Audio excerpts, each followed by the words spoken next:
Dr. Anna, thank you so much for being with us here on the Faster Way to Fat Loss podcast. I am very thrilled to hear from you because you are truly an expert in all things female hormones. But let's dive into menopause specifically. We've all heard about menopause and perimenopause, but what is actually occurring in a woman's body throughout this time? Yeah, they're happy to talk about it. And I always like to say menopause is natural and mandatory. Every woman will go through it, but suffering is optional. However, the going theme is that, oh, we just need to power through this and not realizing how much our lifestyle and our diet and, how supplements can really help us breeze through this time period of menopause into our second spring of our lives and really embrace that. So, in this time of menopause, like the terminology too, Amanda, is really terrible because menopause technically is the day 12 months after your last menstrual period.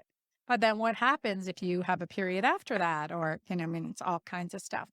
What's happening during this time hormonally is from our mid 30s, and many women don't realize starting in our mid 30s where our hormones are changing. And we really see a decline in DHEA, which is our adrenal hormone that goes on to produce estrogen and testosterone from our mid to late 20s. And then in our 30s, the mother hormone, also precursor to DHEA, estrogen and testosterone, progesterone, starts to decline in our mid 30s. And with that, we get a decline in reproductive hormones, estrogen and testosterone.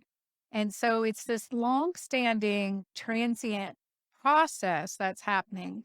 And certain things can make it worse for women, and certain things can make it better. And we're starting to really dig into the research of this now. I have been deep into it since my own early menopause journey.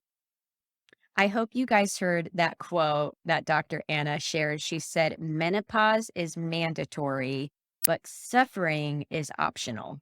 I love that perspective. I think for me, as someone who is in my mid 30s and has already started that process of progesterone decline and different hormone imbalances, I have a lot of fear and uncertainty regarding the whole journey of perimenopause and menopause. But you have really flipped the script and you have said, listen, this can be an energizing and positive time. So, what would you say are some of the most common mistakes that you see women making, or even some of the most common myths that we as women buy into? Yeah, I think one thing is that we have to just suffer, and this is as good as it gets, right? And power through. I hear those two words together. So many clients, whether it's power through painful sex, power through hot flashes, the concept that they'll eventually go away. I've now met women who have had hot flashes for 20 years that will go away within 2 weeks of a lifestyle change, a nutrition lifestyle change. For me, my term's keto green. That's the lifestyle I found that optimized my health and optimized the health of my clients, especially in this very hormonally transient time. And so I think that's one thing. The other thing, the other myth is that, oh, well, I was asymptomatic. Like I didn't really suffer with menopause. So I guess I'm good. And that's what was a red flag to me. Because if that client had no symptoms through menopause, first of all, I question that. And secondly, that probably is an estrogen dominant woman who's at risk for endometrial cancer and breast cancer.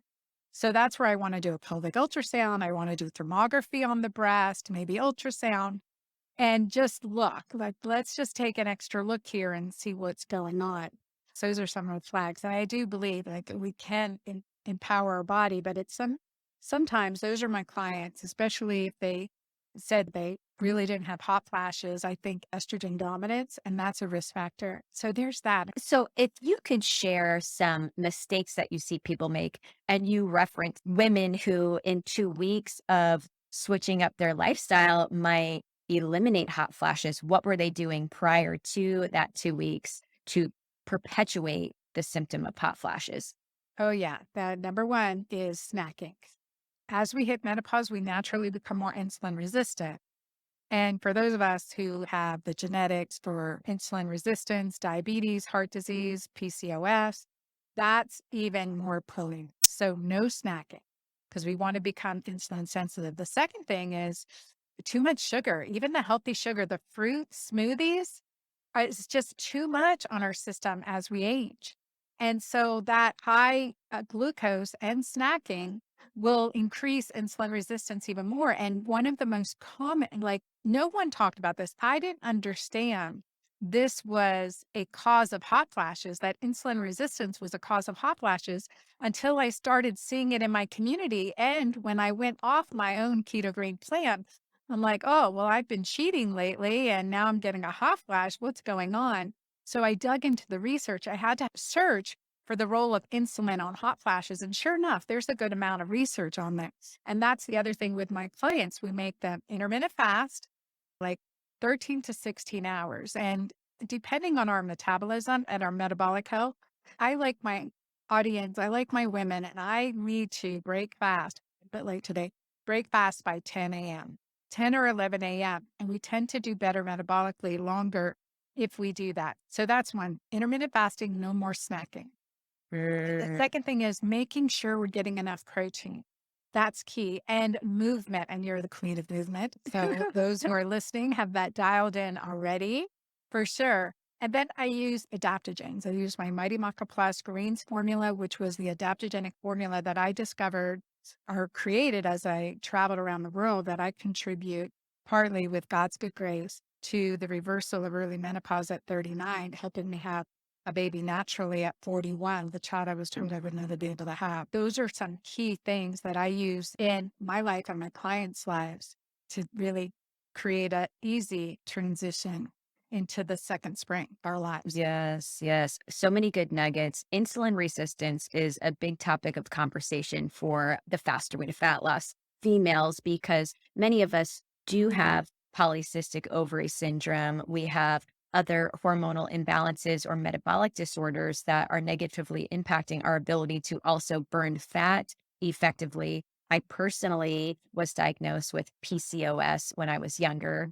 I was on fertility medications to get pregnant with my first two kiddos. And thanks to the faster way, was able to actually reverse PCOS and eliminate the symptoms. But insulin resistance, as you mentioned, is often because we are eating all day long. We're having a meal every couple of hours, where if we say, okay, we're going to practice intermittent fasting, we're also going to eliminate the snacking, which could be easier said than done. We then become pro fat burners and more insulin sensitive. So, thank you for bringing up the insulin resistance topic. I think that's so key. Can you share a little bit more about your journey of getting pregnant as someone in your late 30s, early 40s, and how you did reverse some of those symptoms of early menopause?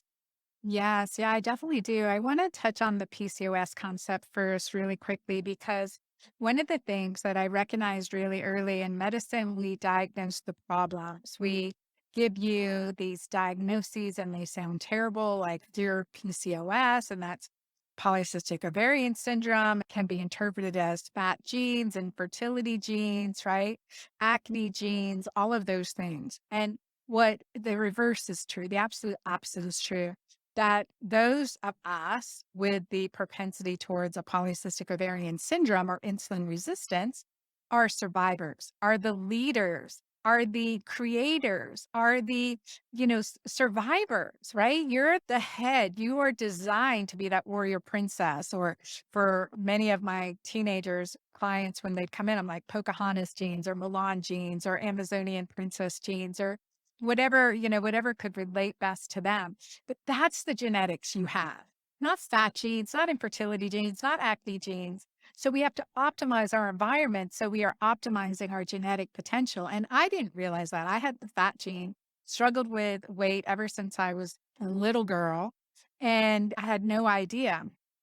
And so I think it really is empowering when you look at it differently. I remember I had a journalist who interviewed me on PCOS and she was asking all these questions. And when I told her that, she literally broke down in tears. And she goes, I've just been dealing with I just am more masculine looking than other people. I have more acne and all this stuff. And I didn't appreciate the genetics I've been given. And it just changed her perspective about herself. And that's why I really like to share that, because sometimes we think we've got genes that are working against us. Honestly, They are designed for you and your community, and like you are the saviors of the world. So I just want to emphasize that piece. And, without even knowing, I have those genes, I have those genetics. I never diagnosed myself at that time because, I went straight from college to research to med school and focusing on, there's many women listening, focusing on everyone else and not really looking at yourself until I was diagnosed at 39 with premature ovarian failure, early menopause. I failed the highest rounds of injectable fertility drugs and wasn't able to conceive. And I was given the option by a dear colleague and friend and leader in reproductive endocrinology. And he said, Anna, the only option you have is egg donation. And I didn't see that as an option for me at the time. And that literally, like, I took a sabbatical from my medical practice in Southeast Georgia and I on a healing journey around the world because that was devastating to me. I mean, it helped so many people get pregnant. I love that aspect of my life and my career. And through that journey, I learned about different healing modalities and the maca from Peru and the adaptogenic potential of that. And it was so funny because I'm a scientist to begin with before I ever went to medical school. So I was like, what's the mechanism of action? How does this work? And regardless, they were like, okay, this will help you if you're infertile. This will help you if you're tired. And then they would elbow my husband. This is the Peruvian Viagra. So I'm like, okay, we'll take this. But then I had to understand why it works. And it's rich in arginine, which increases nitric oxide, which increases blood flow, which lo and behold is how Viagra works. But it also has special proteins called macaines that are unique to Peruvian maca.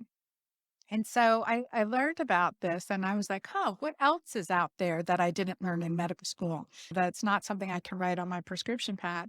And that took me to really learn about many other superfoods. And that's how I ended up coming up with my formula because as a result of that, and again, God's good grace, at 41, I naturally conceived my daughter, Ava Marie, without any help.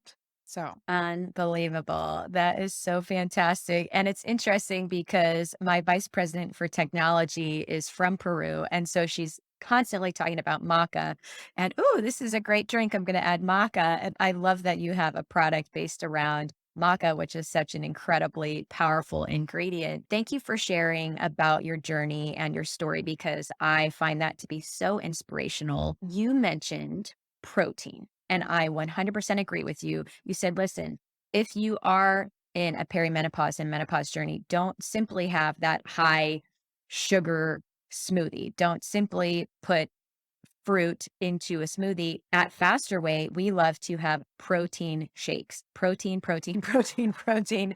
Of course, we want micronutrients from vegetables and fruits as well, but we believe that the most important macronutrient is protein. What are some of your favorite ways to get protein?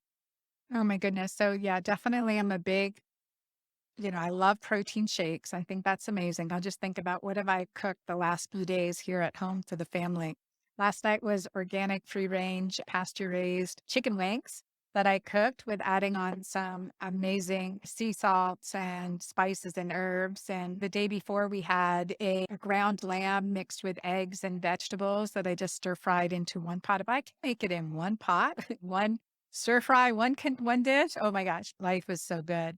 As a single mom, that's probably one of the oh gosh, I hate doing dishes. And then the night before was a pot roast. So a lot of different protein sources. I like to try to get more fish in than protein because having the genes, again, looking more at the genetics that I have. And I know that I'm a survivor body type. So we tend to increase uric acid formation with increased protein intake.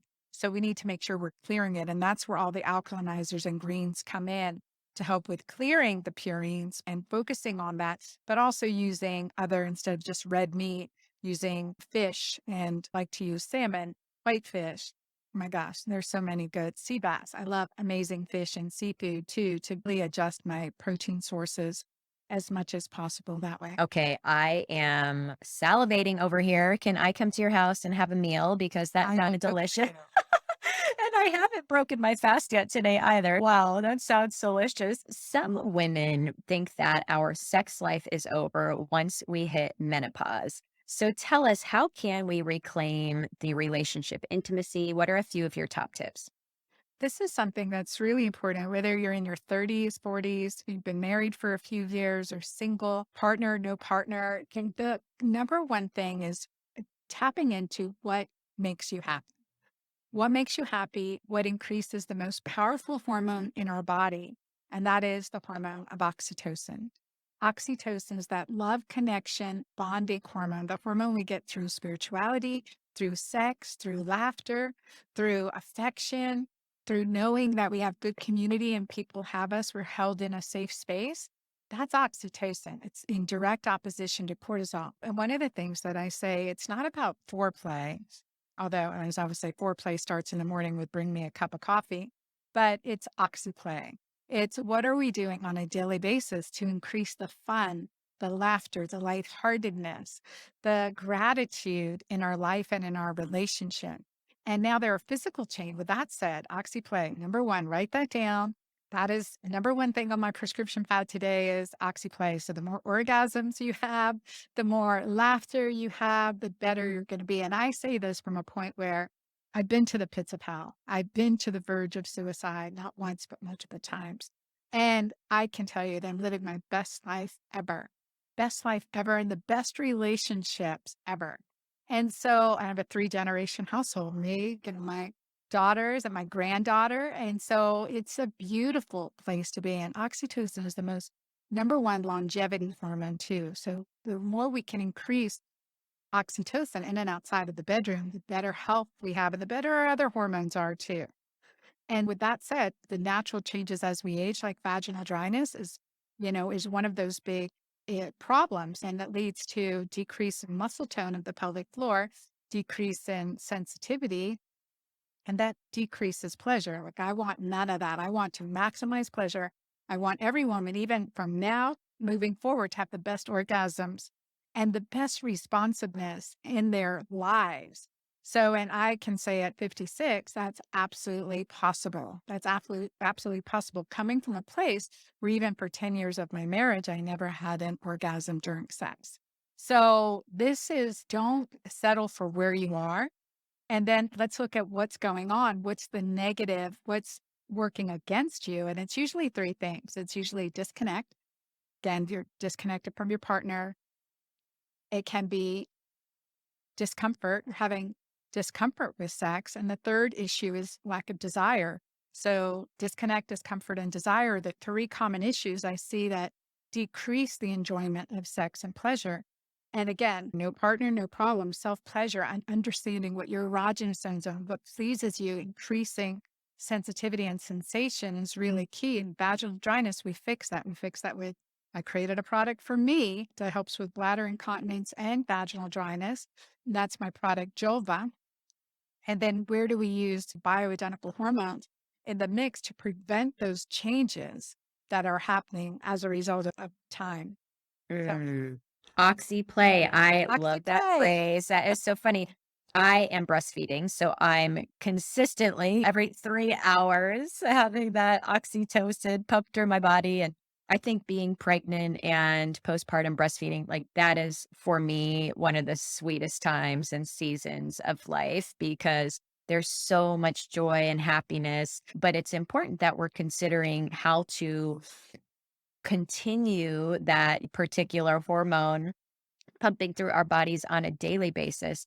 Laughter for me, coming into the office, seeing my staff laughing, smiling, just a simple embrace with my husband at home or with my kiddos.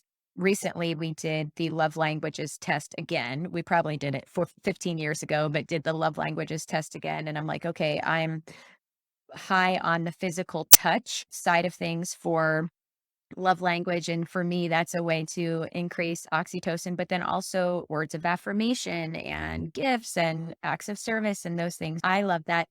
Dr. Anna, tell us a little bit about your most recent book, Menu Pause, which, by the way, I love that brand. I love the title. Share with us what we will learn through this particular book. Oh my gosh, if you're watching, I have the book here, and it is the most beautiful book. It's Menopause, and it's color. And so this is my third published book. And Ooh, look at that. I just go right to gluten-free chocolate chip cookies. Love it. Love it. So these are recipes around the world. But the beautiful thing about Menopause is one of the things I say is there's magic in the pauses of our lives. There's absolute magic in the pauses of our lives, and we need to take advantage of that. And sometimes we have to pause what we're doing. Being in this field for a long time, working with women, especially when we get metabolically compromised, like we do in midlife, it doesn't have to be that way, but means we have to pause. We have to change things up. So menu pause with this great title, I came up with 5 different 6-day menu plans in which you pause something different. They're all anti-inflammatory foods and recipes, and I incorporate some seasoning and beautiful foods from around the world and recipes from around the world to change things up. But this is to, give you some variety as the spice of life. So this is to give you some variety in your diet, but also to try 6 days of a different pause to see where you could have a roadblock, where you could have a stumbling block that's keeping you from, you know, reaching the next level. I love it. I happen to have a copy of that book, and those recipes are absolutely delicious. Dr. Anna, share with us maybe 2 or 3 final pieces of advice for those of us who are mid-30s going through the perimenopause and then menopause journey. What are those 2 or 3 tips of advice? Oh my goodness. Okay. It's prioritize pleasure. I think the biggest thing is recognizing like what makes you happy. And as a physician, when I work to heal a body, if I can't focus their mindset into something positive, nothing I do will really matter. So, gratitude, the practice of gratitude, really focusing on the positive and that oxyplay, really prioritizing what brings you joy. Because again, it's an anti aging hormone. Let's think about that and let's optimize that as naturally as possible. And so that's number one. Number two, it's really along lines too, Amanda, of everything you teach, right? Move well, eat well, right? To be well. And with that, it's sleep well. And that's important to focus on sleep and focus on that too, getting deep restorative sleep and addressing get to the underlying root causes of anything you may be dealing with, because I always say your diagnosis is not your destiny and your prescription is not your description. Yes, sleep is so key and becoming more stress effective, really eliminating some of those cortisol spikes. Listen, if we have chronically elevated levels of cortisol, we are going to have issues long term, specifically throughout menopause. So I really appreciate those tips. Absolutely.